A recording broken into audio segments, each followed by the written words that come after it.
including the United Nations, leaving the ship of Gaddafi to sink with him and his entourage.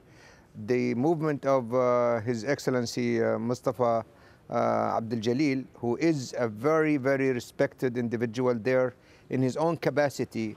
He even, almost a year ago, resigned from the Ministry of Justice as a protest against the government atrocities and the interference of Gaddafi in there, and they didn't accept his resignation. But the man has garnered a lot of respect from all over Libya, and I think it is a right choice for a transitional government. It's not the permanent government, but the country needs a stable and transitional government, and it is important that they stress that the capital of new Libya, liberated Libya, will be Tripoli after it is liberated, and that Benghazi is being used as a provisional capital.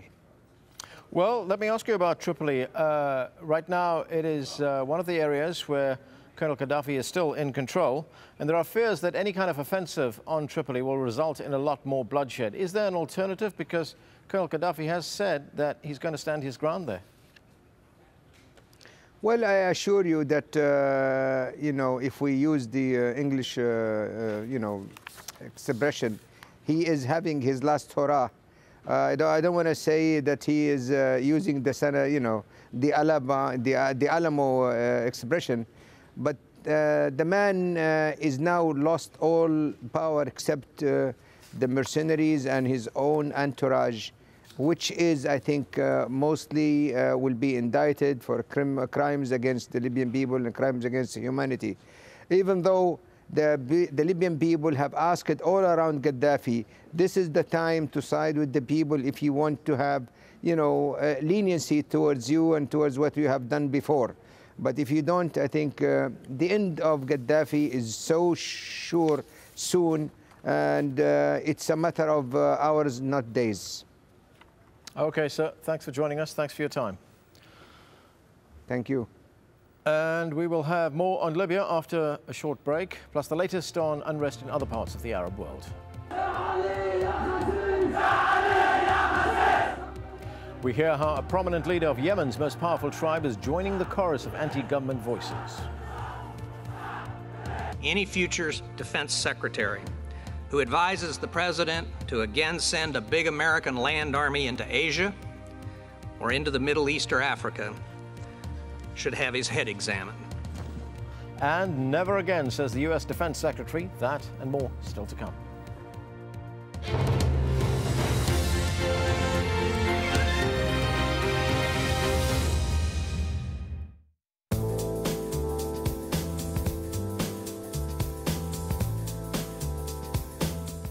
Well, welcome back. I want to first take you to the United States, where we're going to see a lot of unusual weather happening here for parts of California. A low pressure area sinking down, bringing a lot of cold air with it. Los Angeles seeing some snow showers, believe it or not, in their forecast, mostly rain. But as you get a little bit higher out of the city, snow is going to be not much of a problem, but it's going to be very unusual for them. That snow is going to be moving out here towards the east, really towards New Mexico, Arizona, and also across the border into the higher elevations of Mexico.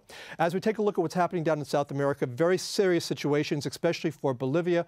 Over the last several weeks, we have seen extreme flooding in that region. 7,000 people have been displaced because of the rain showers. Now, over the next couple of days, we're going to get a little bit of a break right there, but the rain is going to come back. As well as Rio de Janeiro, we're going to be seeing some very heavy rain showers. Into their forecast, they could expect some localized flooding as well. Up towards Europe, very messy situation. I want to show you, though, what's going to be happening down here in the south. See this area of circulation across Italy? Well, watch what happens as we go from Sunday with this little area now into Monday. It really explodes. We're looking at a storm system right here that's going to be producing quite a bit of rain, not just for Italy, but also for the southern parts of France, as well as into Africa.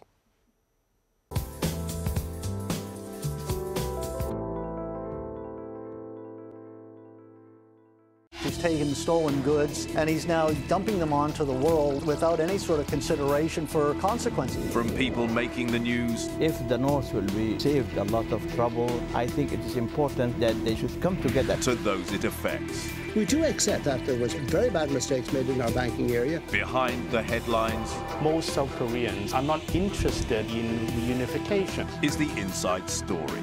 At this time on Al Jazeera.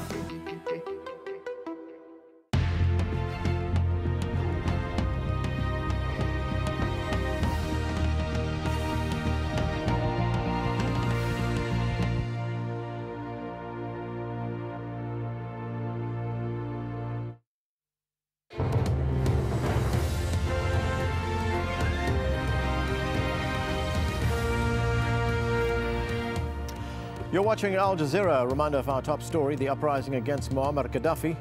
The United Nations Security Council in New York is due to vote on sanctions against the Libyan leader and his key allies. A draft resolution calls for an arms embargo and assets freeze. There have been tough words from the United States. President Barack Obama, who says Gaddafi has lost the backing of his people and must step down. And rebels have taken control of most of eastern Libya and are closing in on the capital, Tripoli. Witnesses there say Gaddafi loyalists have been carrying out his orders to kill opponents. But the government is keen to portray a very different image of what's happening in the capital. Nadim Baba has that. A family and a community in grief. Gaddafi is the enemy of God, they chant in this suburb of the Libyan capital. 8 men and 1 woman were reportedly shot dead by security forces during an anti-government protest on Friday. We have Chevrolet car, and they were killed, all of them. A whole family, they were killed. Protesters had tried to march from the Tajura neighborhood to central Tripoli. The response was uncompromising. These pictures were filmed elsewhere in the capital. It's hard to say how many have been killed in Tripoli, but each death seems to be hardening the demonstrators' resolve. Some districts are now in the hands of Gaddafi's opponents. While a few kilometers away, the colonel's supporters try to convince the outside world that nothing's changed. Very, very good. No problem, Libya. No problem, Libya. Understand? Okay. This man says that the unrest was fomented by Osama bin Laden, a claim first voiced by Muammar al-Gaddafi and now repeated by his son in front of a group of invited journalists. Nobody wants to fight, but we have to solve this issue. And hopefully we will solve it peacefully. And I'm sure we'll do it by tomorrow. But then he's asked whether his father will end up being pushed out like Egypt's President Mubarak, and his confidence seems to vanish, at least for a moment. No. Nadim Baba, Al Jazeera. Libya isn't the only North African country facing unrest. Now, these were the scenes in neighbouring Algeria, where riot police tried to prevent opposition parties from staging rallies in the capital, Algiers. Protests in favour of greater freedoms have been gaining momentum. There have been calls for the country's longtime president, Abdelaziz Bouteflika, to step down. But his supporters also took to the streets in his defence. Yemen's ruling party is brushing off the resignation of a leading tribal figure from the president's party. Hussein Abdallah al-Ahmar leads a family which runs a financial empire and has huge political influence. The ruling party is putting on a brave face. We are all tribes and he is a Yemeni citizen like all of us. We all take part in the process of trying to come up with a practical and comprehensive solution, whether through the tribes, citizens or parties. All parts of Yemeni society are trying to come up with a way out of the crisis. Ahmar's resignation is the latest in a series of defections from the president's ruling party and inner circle. Hashim Al-Bara has more from the Yemeni capital, Sana'a. A prominent leader of Yemen's most powerful tribe, Hashid, has announced he's endorsing the anti-government movement.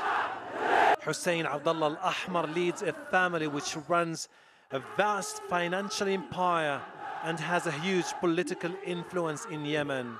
Importantly, Hashid is also the tribe of the president, Ali Abdullah Saleh. Ahmar's resignation from the General People's Congress, the latest in a cascade of defections from the president's ruling party and inner circle. Down with the regime, down with the liar, down the deceiver, down with injustice. We launched revolution in 1962 against the Imam, and now we're faced with a new Imam who's been ruling us for 32 years. This latest defection will only serve to boost the resolve of the pro-democracy movement. God willing, we will continue our protest until the regime steps down. Ahmar's defection came as another tribe, Bakil, also announced its support for the popular uprising. Bakil controls vast territory in the north and is widely considered the country's largest tribe. For decades, President Saleh has been building strong ties with the tribes to consolidate his grip on power. Now that Hashid and Bakil seem to be abandoning him, the president may find himself almost alone and isolated in the face of a movement gathering pace and determined to oust him.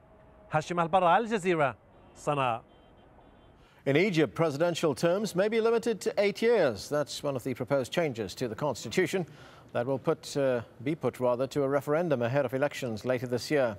Meanwhile, the ruling military council has apologized after security forces beat protesters during overnight demonstrations in Cairo.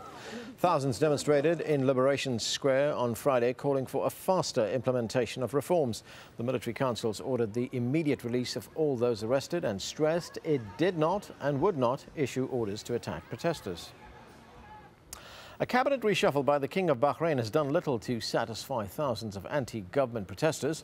They gathered at the Pearl Roundabout in the capital, Manama, where protesters were killed earlier this month. Traffic was brought to a standstill as they marched along a major road. Police did not intervene. 3 people have been killed in the Tunisian capital during clashes with security forces. Soldiers used tear gas to disperse protesters who threw stones and burned tires. A government official blames the unrest on supporters of ousted President Ben Ali. At least 12 people were injured and about 100 others arrested. Energy analysts say an attack on Iraq's biggest oil refinery couldn't have come at a worse time. 2 people were killed when gunmen set off bombs, shutting down the Beiji complex. It refines a quarter of Iraq's fuel, and a prolonged shutdown will further infuriate Iraqis who are already complaining of petrol and electricity shortages. The man in charge of American troops in Iraq and Afghanistan is offering advice to his successors. Robert Gates says the days of major U.S. invasions should be over. In my opinion, any future defense secretary who advises the president to again send a big American land army into Asia or into the Middle East or Africa should have his head examined, as General MacArthur so delicately put it.